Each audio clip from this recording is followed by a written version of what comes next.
Pretty good.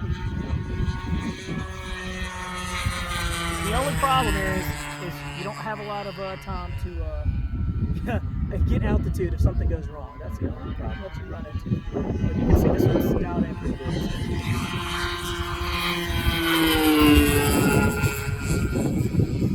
I tell you, man, I like the electric jets. I love them. I really don't care too much for the electric prop planes, but man, I love the nitro gas planes. It sounds good too. They really do. And the sound is also part of messing with it. Some people like to tinker with stuff. That's where the nitro engines come into play. I